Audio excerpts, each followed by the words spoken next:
Title: The Gravity of Ruin. Prologue: The Shadow in the Hallway. Most people are afraid of the dark because of what they can't see.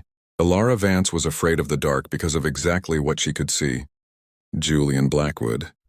Julian was a ghost in their house, a permanent fixture since he and her brother, Silas, had become inseparable in prep school. He was the cold to Silas's warmth. He was the silence in a room full of noise, and to 18-year-old Elara, he was the person who made her heart feel like it was being squeezed by a velvet glove.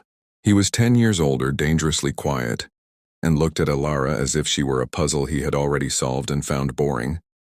But tonight, in the dim light of the upstairs landing, Julian wasn't looking past her. He was standing in her way.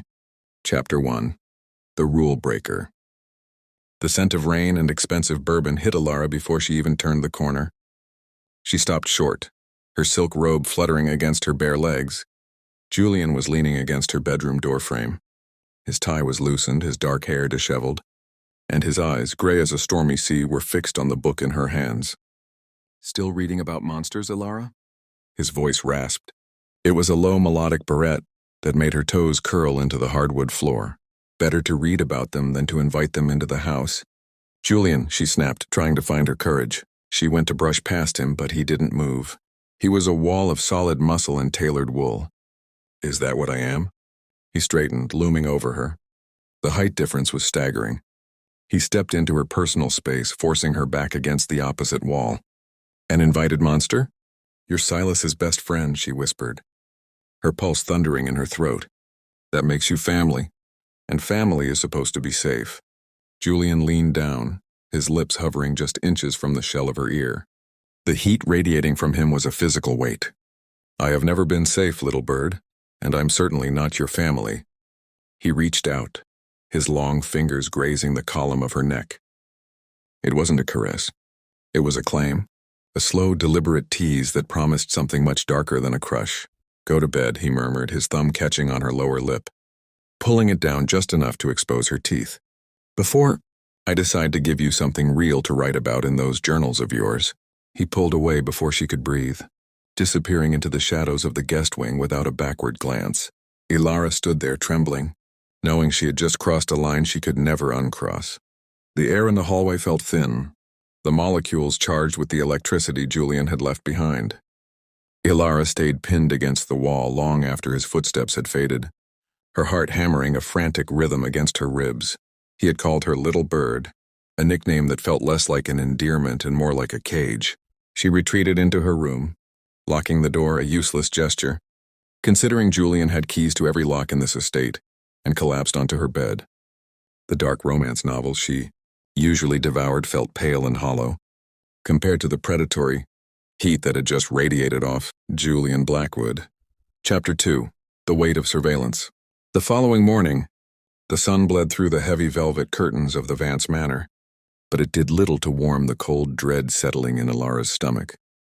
She dressed in a simple cream sweater and skirt, trying to look like the perfect daughter her parents expected and the little sister Silas protected.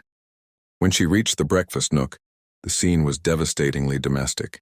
Silas was buried in the financial section of the paper, while Julian sat across from him, looking pristine in a charcoal suit, sipping black coffee. "Morning, Elara," Silas said without looking up. "You're late. Big night of studying?" "Something like that," she muttered, sliding into the chair furthest from Julian. She didn't look at him, but she could feel him. It was a physical pressure, a gravitational pull that drew her eyes toward his hands, the same hands that had bruised the air around her neck just hours before. "Julian was just saying he's moving his base of operations to the city office," Silas continued, finally setting the paper down. "Since I'll be traveling to the London branch this month, he's offered to stay here at the estate, to keep an eye on things, to keep an eye on you." Elara's fork clattered against her porcelain plate. "I'm 19, Silas. I don't need a babysitter." "It's not babysitting," Julian interjected. His voice was smooth, devoid of the gravelly threat from the night before. "It's security. Your father has enemies, Elara. And since you insist on trekking across campus at all hours, Silas and I agreed you need a shadow." "I don't want a shadow," she snapped, finally meeting his gaze. Julian's eyes were flat, unreadable. He took a slow, deliberate sip of his coffee. You don't have to want it for it to be necessary. I'll be driving you to the university from now on. My car's out front. Be ready in 10 minutes or I'll come up and get you myself." The unspoken threat hung in the air, a call back to the hallway. Silas, oblivious to the subtext, just nodded in approval. "Thanks, Jules, I appreciate it." The ride to the university was a suffocating exercise in silence. Julian drove his black Aston Martin with a clinical precision that mirrored his personality. He didn't turn on the radio. He didn't offer small talk. He simply drove, his large hands gripping the leather steering wheel with enough force to make his knuckles white. "You're doing this on purpose," Elara said, her voice trembling as they pulled into the student drop-off zone. "Doing what?" "Suffocating me. You know I can't breathe when you're this close." Julian pulled the car to a sharp halt and shifted into park. He turned in his seat, his massive frame making the luxury car feel like a coffin. He leaned over, his arm draping across the back of her headrest, effectively boxing her in. "You think this is close?" he asked, his voice dropping to that dangerous private register. He reached out, his fingers catching a stray lock of her hair and tucking it behind her ear. His touch lingered, his thumb grazing the sensitive skin of her jawline. "You have no idea what close looks like. Elara, if I wanted to suffocate you, you wouldn't be able to scream, let alone complain. Silas would kill you," she whispered, though the defiance was losing its edge. "Silas would thank me for keeping his sister safe from the world." Julian countered, his eyes dropping to her lips. The teasing was back, that cruel, playful edge that suggested he knew exactly how much he was affecting her. "The problem is, who's going to keep you safe from me?" He leaned in closer, until she could smell the mint in the dark, expensive tobacco on his breath. For a second, she thought he might actually kiss her, right there in the middle of the campus lot, in broad daylight. Her eyes fluttered shut, her body betraying her by leaning into his heat. Then the sound of the door locks clicking open echoed like a gunshot.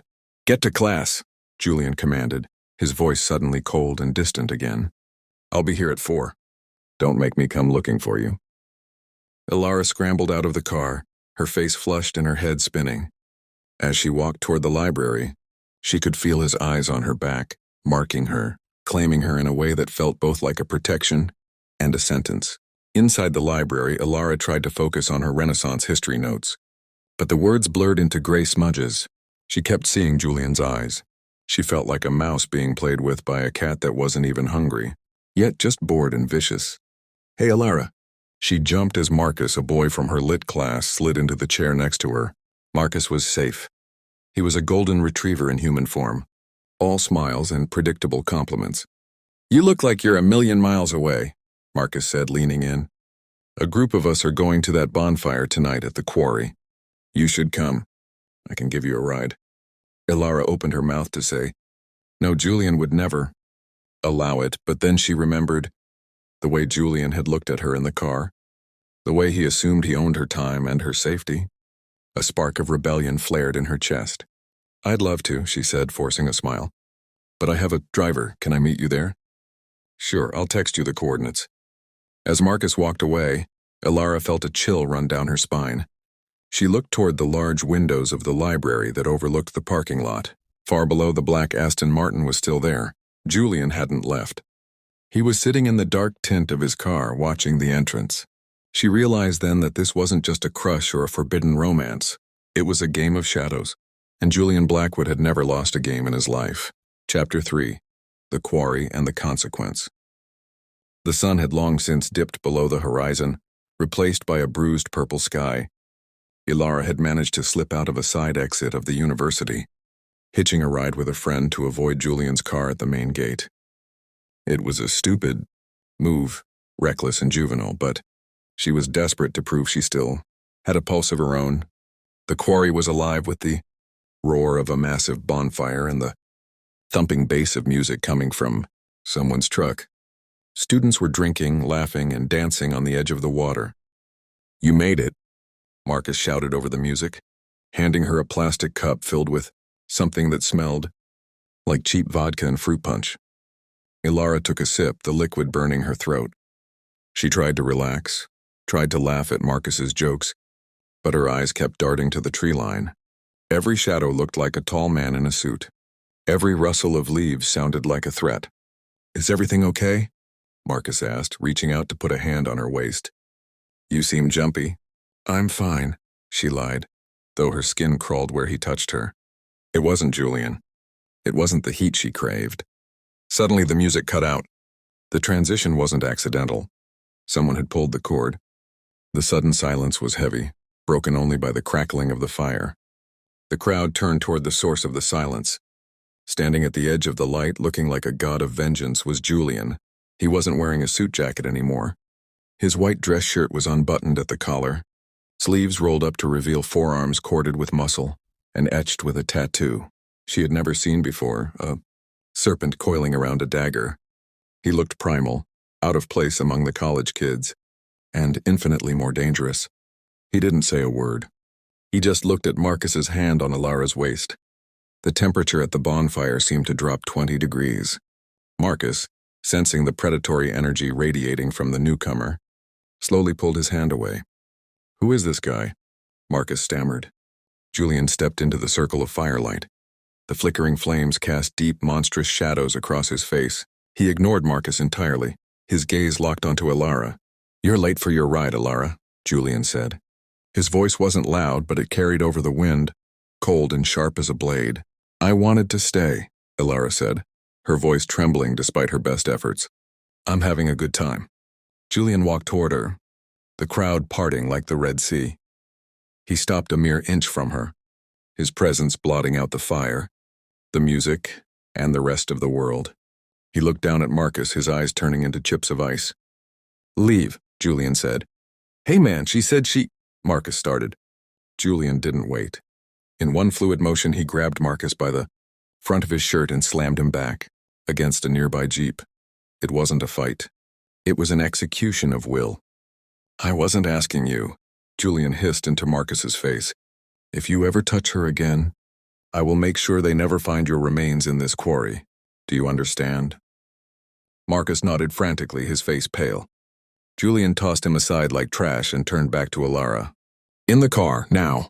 He didn't wait for her to move.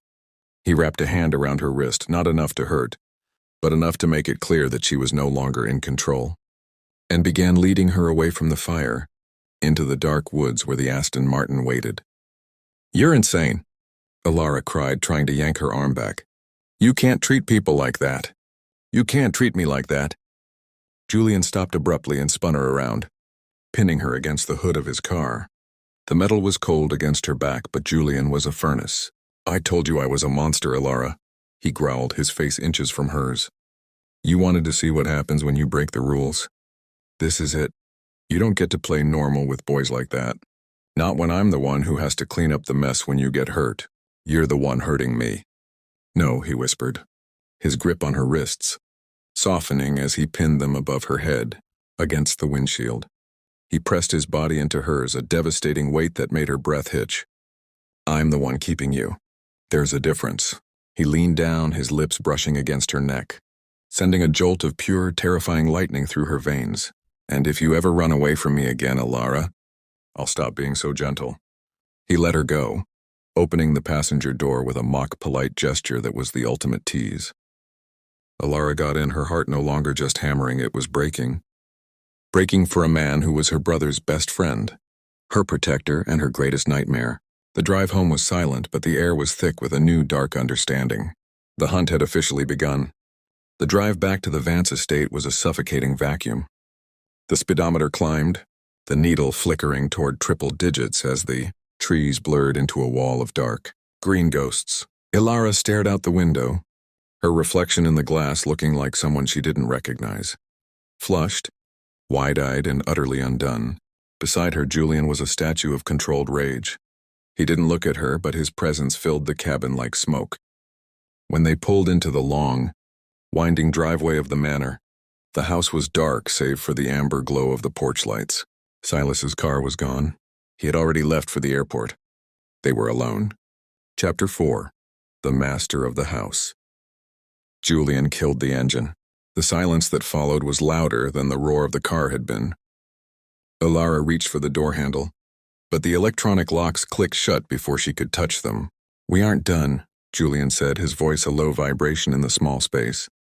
I have nothing left to say to you, Elara whispered, her hand trembling against the leather door panel. "You humiliated me. You attacked a friend." "I removed a nuisance," Julian corrected. He turned toward her, unbuckling his seatbelt so he could lean across the center console. The movement was predatory, fluid. "And don't lie to me, Elara, you didn't want him. You were using him to see if I'd notice. Well, did you get the reaction you were looking for?" "I hate you," she breathed, though the way her heart leapt when he got closer called her a liar. Julian's eyes darkened, a smirk ghosting his lips, that cruel, beautiful curve that made her want to scream and sink into him all at once. "Hate is so close to something else, little bird. It's a passionate emotion. I'll take it over indifference any day." He reached out, his hand sliding behind her neck, his thumb tracing the frantic pulse under her jaw. He leaned in until their foreheads touched. "Your brother is gone for 3 weeks. That makes me the master of this house. My rules, my schedule. And you stay where I can see you." He finally clicked the locks open. "Inside now." Elara bolted from the car and ran up the stairs of the manor, her heels clicking loudly on the marble. She didn't stop until she reached her bedroom. Slamming the door and leaning her back against it, she waited, expecting to hear his heavy tread on the stairs, but the house remained eerily silent. She changed into a silk nightgown, her skin still humming from where he had touched her. She tried to tell herself she was safe now, but the manor felt different with Silas gone. It felt like a labyrinth, and Julian was the minotaur lurking in the center. Hunger eventually gnawed at her, a hollow ache that was half nerves and half emptiness. Thinking Julian had retired to the guest wing, she crept out of her room an hour later, heading for the kitchen. The house was a graveyard of shadows. She made it to the kitchen and reached for the light switch, but a hand caught her wrist in the dark. She gasped, her heart nearly stopping. "Looking for a midnight snack?" Julian's voice came from the darkness. He was standing by the oversized island, a glass of amber liquid in his hand. He hadn't turned on the lights. He was just sitting there watching the door, waiting for her. "I thought you were asleep," she said, her voice small. "I don't sleep much," he replied. He stood up, the ice clinking in his glass. He was still in his dress slacks, but his shirt was completely unbuttoned now, hanging open to reveal the hard, sculpted lines of his chest and stomach. He walked toward her, and Elara found herself backing up until she hit the cold, stainless steel of the refrigerator. "You're hungry," he noted, his gaze raking over her silk nightgown. The thin fabric offered no protection from his eyes. "So am I." He set his drink down on the counter behind her, boxing her in with his arms. He didn't touch her, but the proximity was a physical assault. He leaned down, his nose brushing against her temple. "Do you know what the problem is, Elara?" He whispered, his breath hot against her skin. "I've spent 10 years being the loyal friend. I've watched you grow from a bratty kid into this, and every year, it gets harder to remember why I'm supposed to keep my hands off you. Because you're a man of honor?" She mocked, her voice shaking. Julian laughed, a dark, dry sound. "I'm many things, Elara. A man of honor isn't one of them. I'm a man of possession, and right now I'm looking at something I want very, very badly." He reached out, picking up a stray strawberry from a bowl on the counter. He held it to her lips. It was a silent command. Elara hesitated, her eyes locked onto his, before she slowly parted her lips and took a bite. The juice stained her lip a vibrant, bloody red. Julian's thumb came up to wipe the juice away. He didn't pull back. Instead, he pressed his thumb against her bottom lip, dragging it down slowly, exposing the pink interior.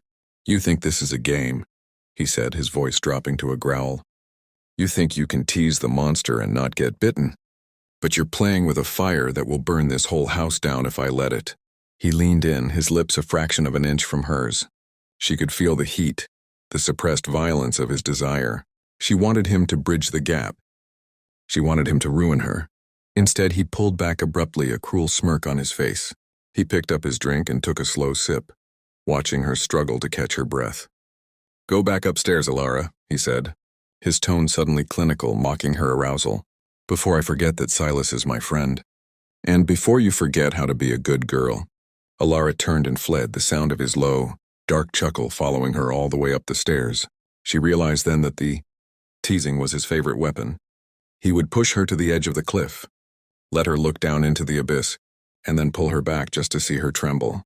He wasn't just her guardian for the next 3 weeks. He was her tormentor, and as she lay in bed staring at the ceiling, She realized the most terrifying thing of all. She didn't want him to stop. The following morning didn't bring the clarity Elara hoped for. Instead, it brought a heavy, suffocating heat that seemed to cling to the very walls of the manor. She woke up with the sheets tangled around her limbs, her dreams having been a feverish blur of gray eyes and the scent of bourbon. When she descended the stairs, the house was silent. But the front door was wide open, letting in the humid morning air. She walked toward it, her heart skipping a beat, and found Julian on the expansive porch. He was dressed in black tactical gear, a fitted compression shirt that showed every ripple of his back and cargo pants. He was cleaning a handgun with a methodical, terrifying focus. Chapter 5, The Gilded Cage. Elara froze in the doorway. "What are you doing?"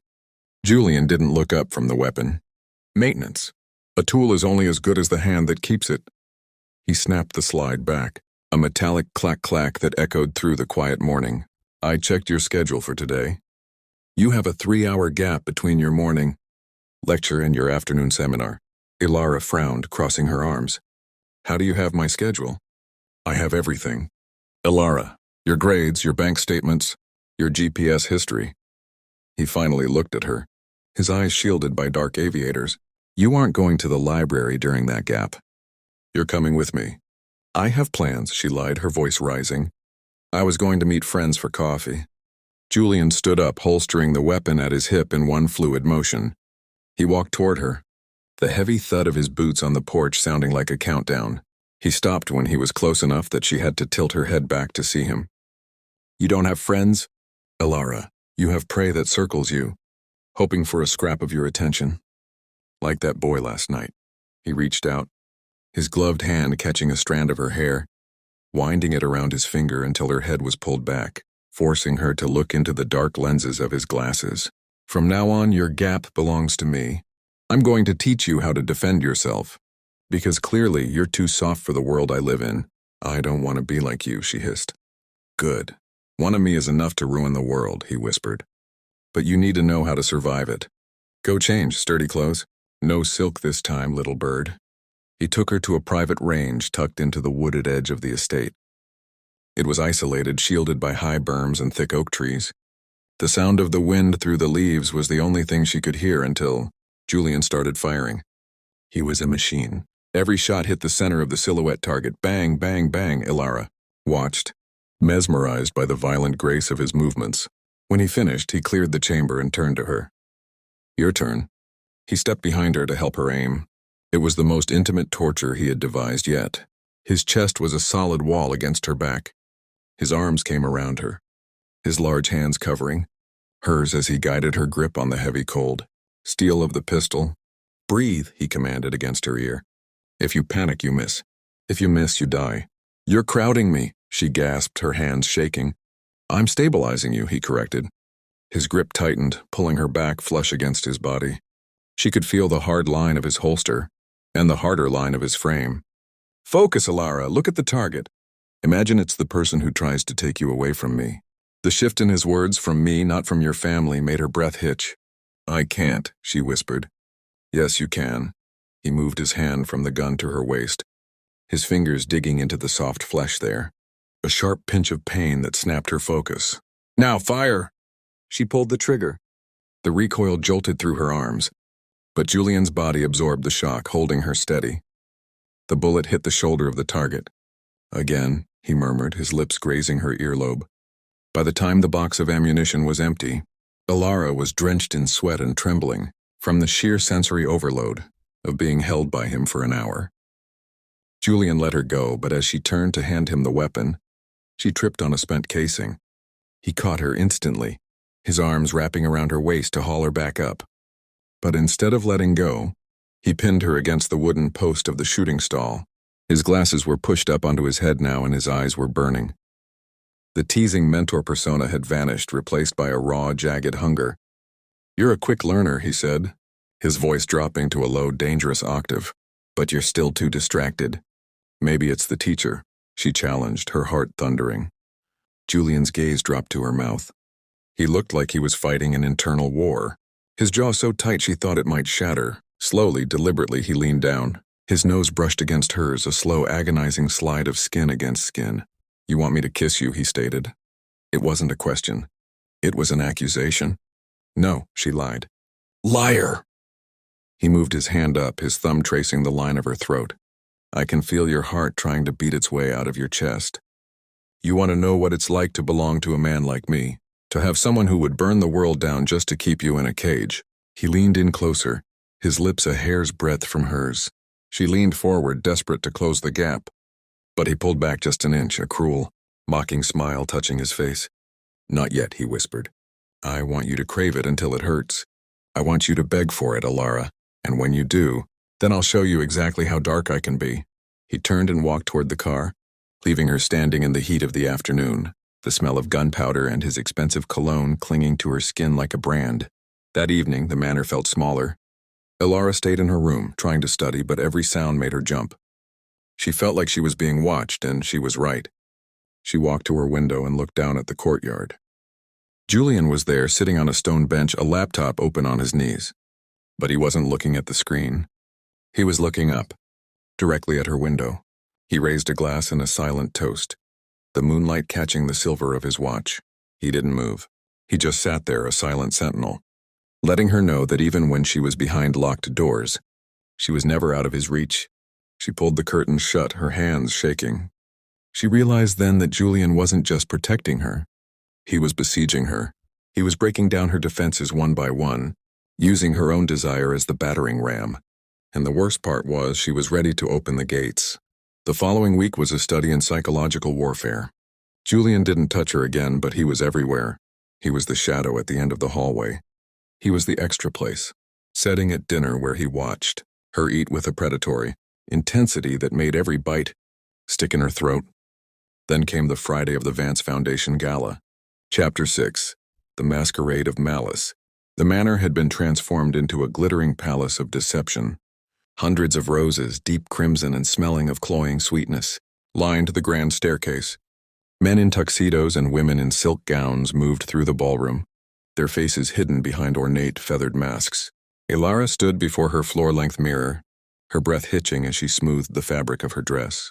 It was a deep midnight emerald silk, backless and cut precariously low at the neckline. It was a woman's dress, not a girl's.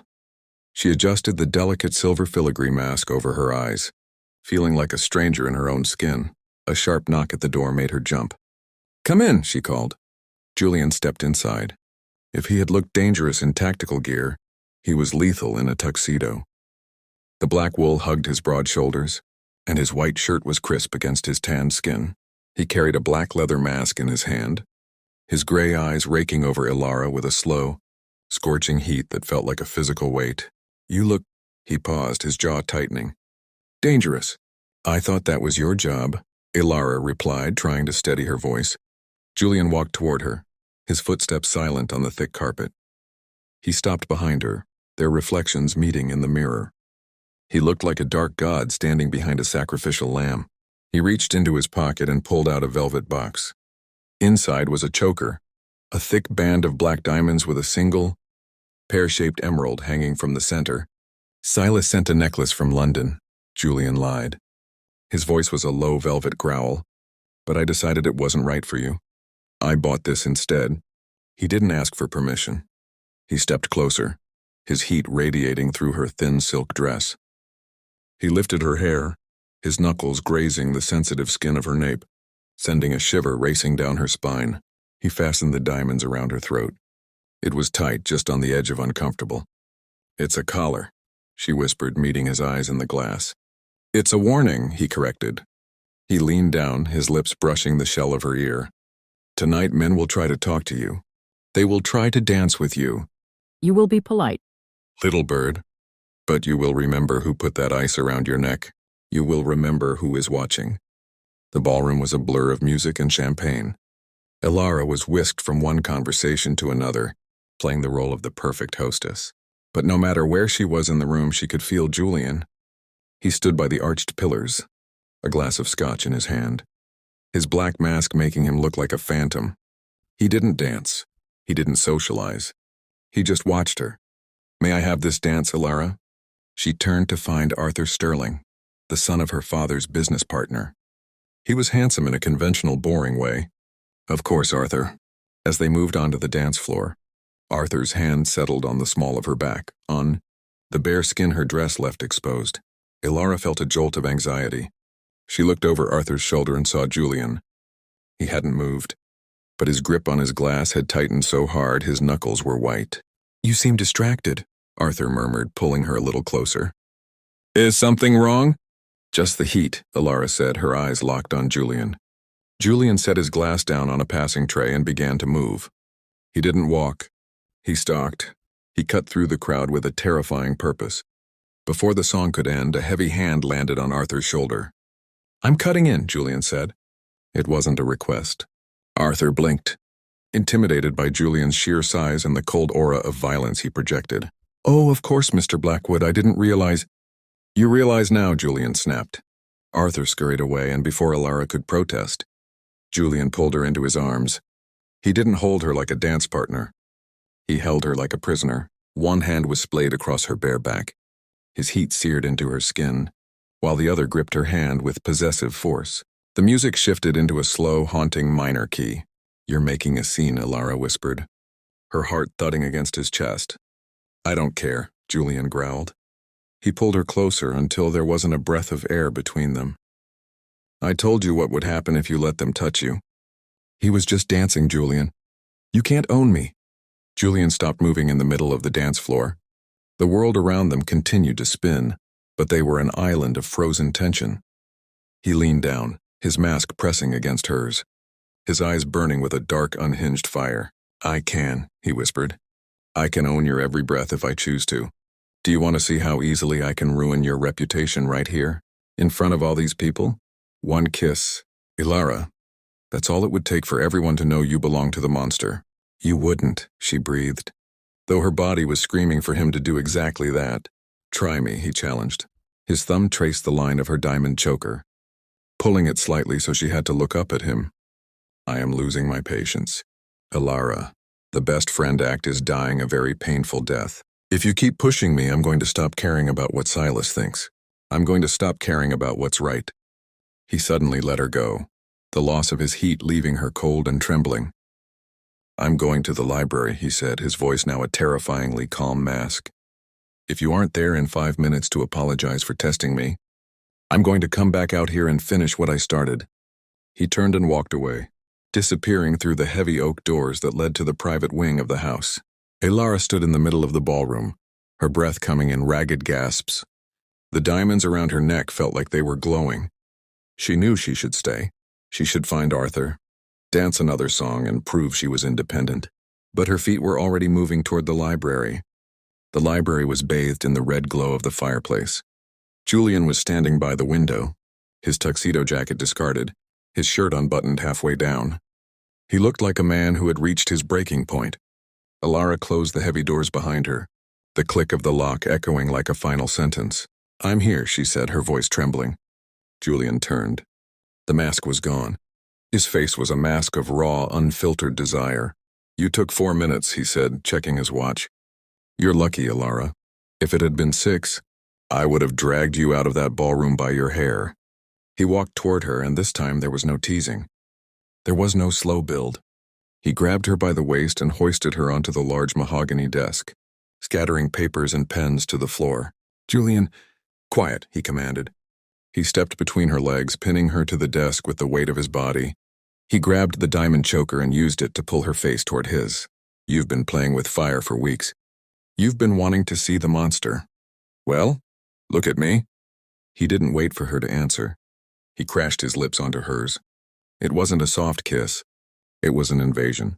It tasted of scotch, smoke, and years of repressed longing. It was a dark, bruising claim that marked her as his. Elara let out a muffled sob against his mouth, her hands flying to his hair, pulling him closer, needing the destruction he was offering. Julian groaned, a sound of pure agony and ecstasy, as he tore his mouth away to trail kisses down her throat, his teeth grazing the skin just above the diamonds. "You're mine," he growled against her skin. "Say it. Before I lose what's left of my mind, Elara, say it." "I'm yours," she sobbed, her head falling back. "Julian, please." The door to the library rattled. Someone was trying the handle from the ballroom side. "Elara, are you in there?" It was the voice of a family friend. Julian froze. He looked at the door, then back at Elara. His eyes were dark, almost black. He leaned in, his forehead against hers, their breath mingling in the dim light. "This isn't over," he whispered, his voice a promise of ruin. "This is just the beginning of your descent." The heavy thud of the person leaving the library door was the only sound in the room. Besides their synchronized, ragged breathing, Julian didn't move. He kept her pinned to the desk, his hands tightening on her thighs as he stared at the door with the cold, calculating eyes of a man who had just committed a crime and was already planning his getaway. "We're leaving," he said, his voice dropping into a flat, toneless command that brooked no argument. "The gala!" Elara started, her voice sounding foreign and breathless. "The gala is over for us." He pulled back, his eyes raking over her disheveled hair and the swollen redness of her lips. A dark flash of satisfaction crossed his face. "You can't go back out there looking like that. Every man in that room would know exactly whose mouth has been on yours." He reached out, his fingers trembling slightly as he adjusted the diamond choker. "And I don't share my secrets." Chapter 7. The Sanctuary of Sin. Julian didn't take her back to her bedroom. He led her through the servants' entrance, bypassing the guests, and shoved her into the passenger seat of his SUV, not the flashy Aston Martin, but a heavy, armored black vehicle that looked like it belonged in a war zone. They drove for nearly an hour, leaving the city lights behind for the jagged, pine-choked terrain of the coastal cliffs. The silence was different now. The teasing was gone, replaced by a heavy, visceral reality. The line had been crossed, and the world hadn't ended, it had simply changed shape. They pulled up to a glass and steel structure perched precariously over the Atlantic. It was Julian's private estate, a place Silas didn't even have the keys to. "Inside," Julian said, killing the engine. The house was a masterpiece of cold minimalism. Gray stone, floor-to-ceiling glass, and the roar of the ocean crashing against the rocks below. It felt like a cage at the edge of the world. "Why are we here?" Elara asked, her voice echoing in the vast, empty living area. Julian discarded his tuxedo, jacket onto a designer chair, and began unbuttoning his cuffs. "Because at the manor, I'm your brother's friend. Here, I'm just a man who is tired of pretending." He walked toward a wall of monitors in the corner of the room. He tapped a key, and Elara's heart stopped. The screens flickered to life, showing various angles of the Vance manor, her hallway, the library, even the garden. "You've been watching the house," she whispered, a chill of terror and thrill racing down her spine. "I told you, Elara, I have everything." He turned to face her, his silhouette framed by the moonlight reflecting off the ocean. "I watched you for months. I watched you read those books on your balcony, watched you look at the gate waiting for my car to pull in. I knew you wanted me long before you had the courage to admit it to yourself." He walked toward her, the space between them disappearing. "But now that you're here, there's no going back. There is no brother's best friend here. There is only the monster you invited in." He reached out, his hand sliding into her hair, forcing her to look up at him. "You wanted dark, Elara? You wanted to see what's behind the mask?" He leaned down, his lips ghosting over hers. "I'm going to keep you here for the rest of the weekend. No phone, no Silas, no world. Just you, me, and the consequences of your desires. And if I want to leave?" She challenged, her voice a mere breath. Julian's grip tightened, his eyes darkening to the color of the storm outside. "Then you better start running now, little bird, because if I catch you, I won't be as gentle as I was in the library." He let her go and gestured toward the master suite. "Go, shower, get the scent of that gala off your skin. I'll be in shortly to see if you've learned how to beg yet." Elara stood frozen for a moment, the roar of the ocean matching the roar of the blood in her ears. She could run. She could try to find a phone. But as she looked at Julian, dangerous, beautiful, and utterly obsessed, she realized she didn't want to be anywhere else. She turned and walked toward the bedroom, her emerald dress trailing on the cold stone floor like a shed skin. The shower was a blur of steam and the scent of Julian's expensive soap. When Elara emerged, wrapped in a plush white robe that was far too big for her, Julian was waiting. He was sitting on the edge of the massive bed, a glass of dark liquid in his hand. He had changed into a pair of black silk pajama pants, his chest bare, the serpent tattoo on his arm appearing to writhe in the dim light. "Sit," he commanded, patting the space between his knees. Elara obeyed, her heart hammering. He took a comb from the nightstand and began to move it through her damp hair. The gesture was surprisingly tender, a sharp contrast to the violence of his words.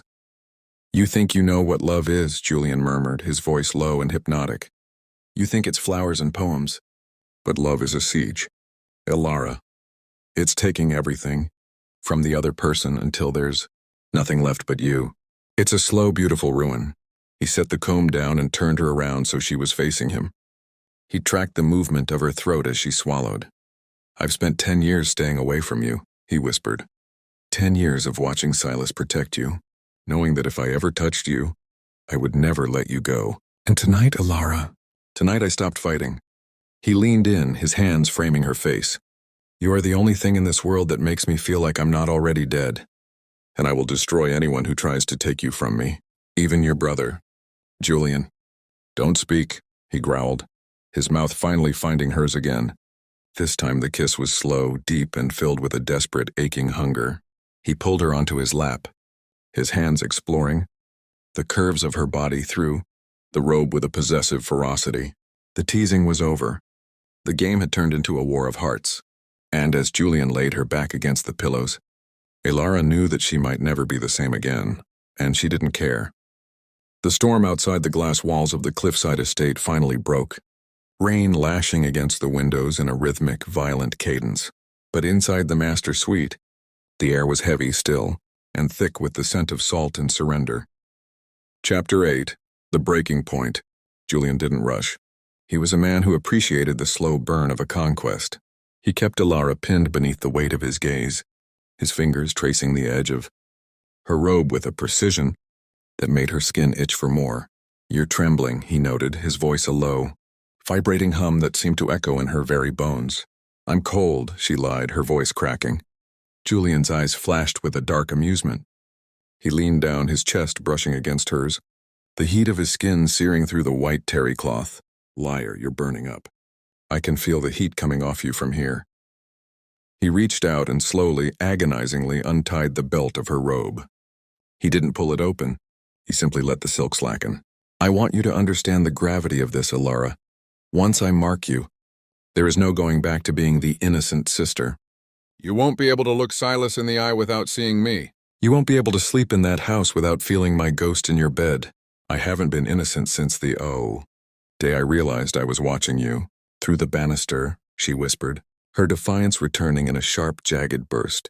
"I've been waiting for you to stop being a coward and take what you've been looking at for 10 years.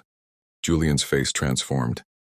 The control he had been clinging to snapped like a dry branch. He didn't say a word.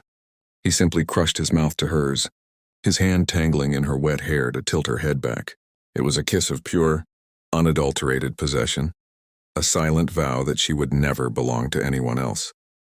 Meanwhile, 3 hours away, the heavy iron gates of the Vance manor creaked open.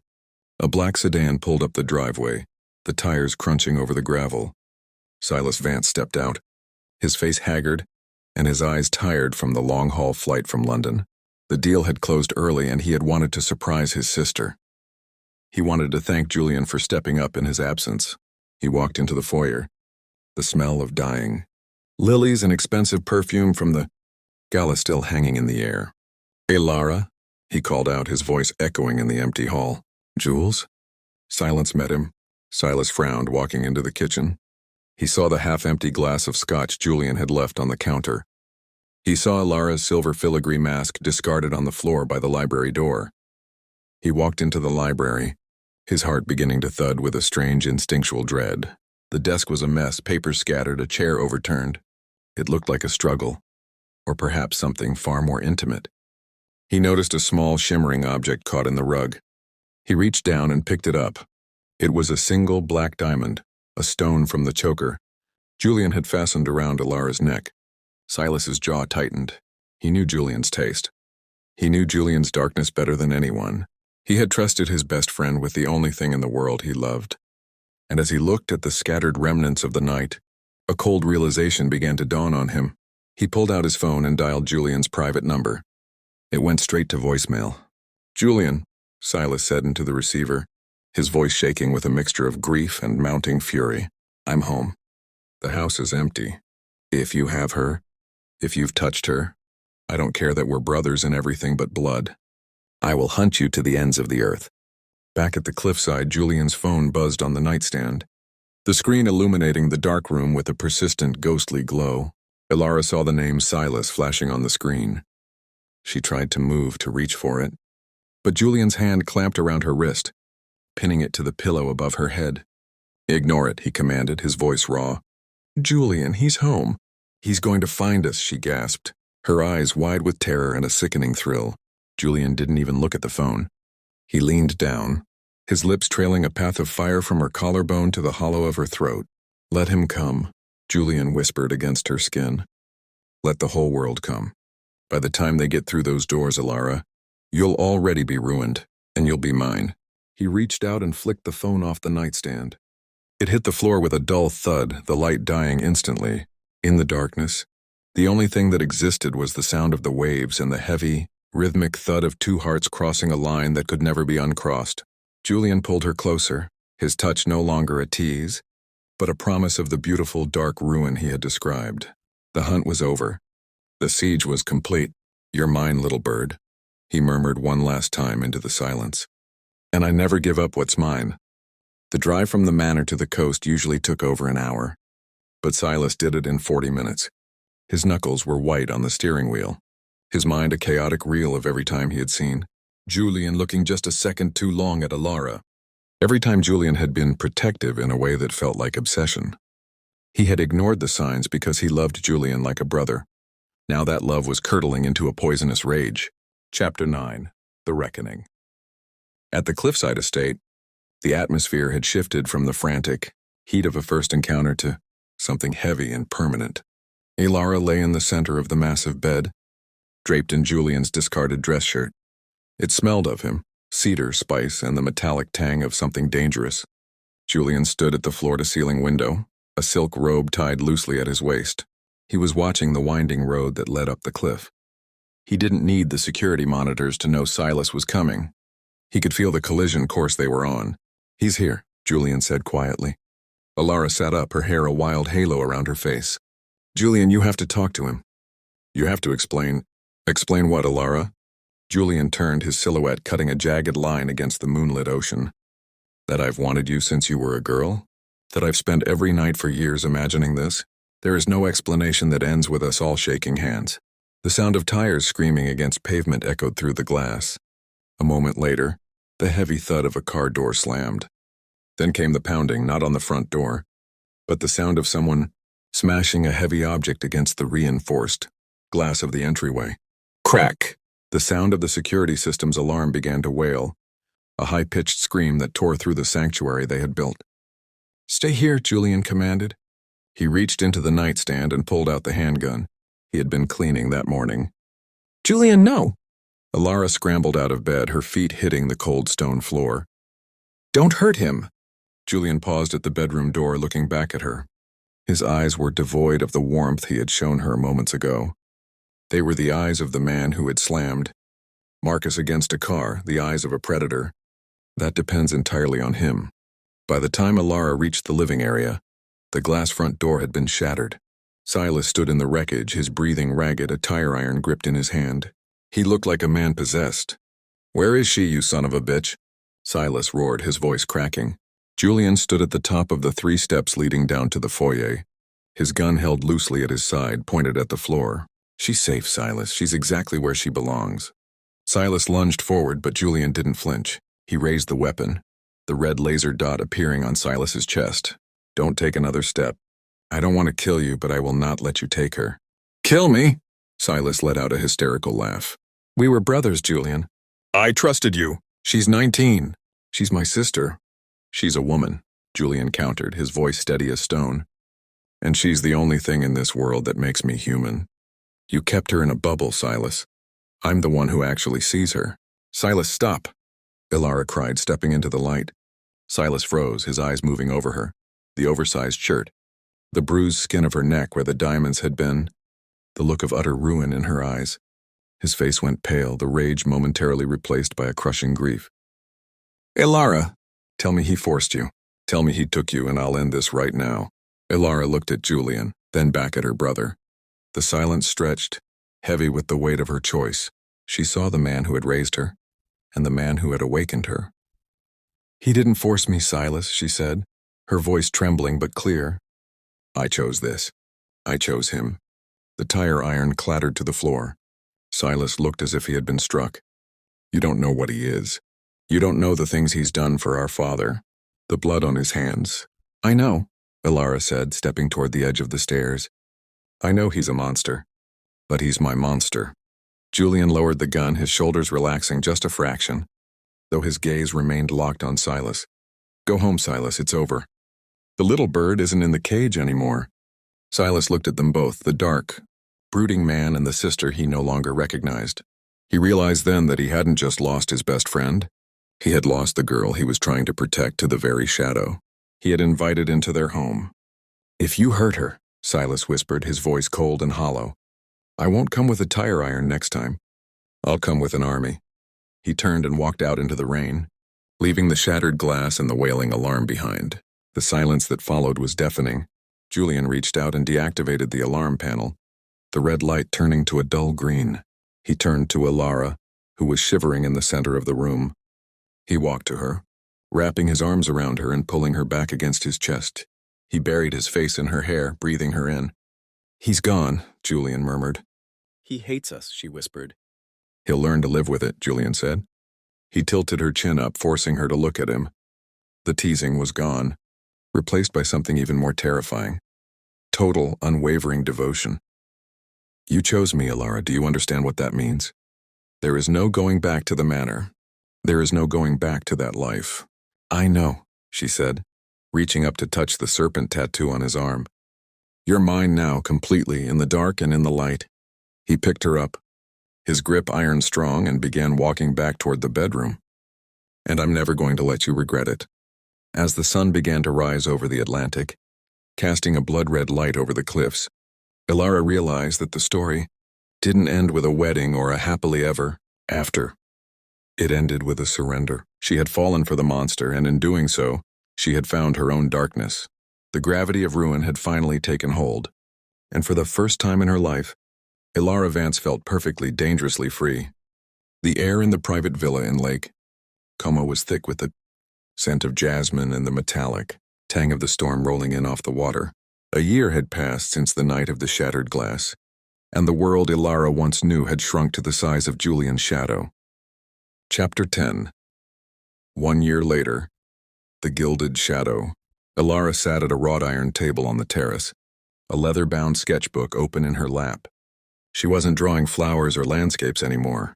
Her charcoal strokes were sharper now, jagged lines of obsidian and gray, capturing the silhouette of the man standing by the stone railing. She wore a gown of black silk that clung to her like a second skin, and around her neck, where the diamond choker had once sat, was a delicate, permanent ink tattoo, a small, intricate bird entwined in a serpent's coil.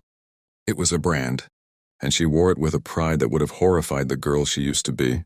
"You're staring again, Elara," Julian said without turning around. His voice had deepened over the year, becoming a low, proprietary rumble that still made her pulse skip. He looked different, too. The best friend mask had been burned away entirely, leaving behind a man who looked like he had carved a kingdom out of the dark. He had stepped fully into the role Silas once occupied in the Vance Empire, but he did it with a ruthlessness that Silas never possessed. "I'm documenting," she replied, her voice steady. "I have to make sure I remember every version of you." Julian turned, his gray eyes catching the fading light. He walked toward her, the predatory grace of his movement even more pronounced than before. He stopped behind her, his large hands resting on her shoulders, his thumbs tracing her collarbones. "And which version am I today?" "The one who hasn't let me leave this villa in 4 days," she whispered, leaning her head back against his stomach. "The world is a dangerous place, little bird, especially for someone who carries my name." He leaned down, pressing a cold, hard kiss to the top of her head. "Besides, you don't want to leave. We both know you prefer the cage when I'm inside it with you." The teasing hadn't stopped. It had just evolved. It was no longer about whether he would take her, but how much of her he would consume. A sleek black envelope sat on the table next to her sketchbook. It was an invitation to Silas's wedding in London. It had been sitting there for 3 days unopened. "Are we going?" she asked, her voice dropping to a somber note. Julian's grip on her shoulders tightened for a fraction of a second. Do you want to go? Do you want to see the brother who hasn't spoken your name in 12 months? The man who sent me a legal notice 3 weeks ago trying to recover your inheritance? He's still my brother, Julian. Julian moved around the table, kneeling between her legs. He took her hands in his expression softening into that rare, terrifyingly intense look of devotion that he saved only for her. You chose me, Elara. That choice came with a price. He looks at you and sees a victim. I look at you and see my queen. He pulled her hand to his mouth, kissing her knuckles. If we go, it's not to ask for forgiveness. It's to show him that you aren't coming back. Ever. Elara looked down at him, the man who had ruined her life and then built her a new one out of the pieces. She felt the weight of the heavy emerald ring on her finger, a twin to the one he wore. I don't need his forgiveness, she said, her voice turning cold, mirroring Julian's. I just want him to look me in the eye so he can see that I'm not the girl he lost. I'm the woman who found herself in the dark. Julian smiled, a slow, dangerous curve of his lips. He stood up, hoisting her into his arms as if she weighed nothing. The sketchbook fell to the floor, forgotten. Then we go to London, Julian murmured against her lips. But we go as the monsters they think we are. He carried her toward the bedroom as the first crack of lightning split the Italian sky. The storm was here, but inside the villa, Elara wasn't afraid of the dark. She was the one who controlled it. The girl who fell in love with her brother's best friend was gone. In her place was something much more powerful. A woman who had learned that in a world of predators, the only way to survive was to belong to the apex, the end.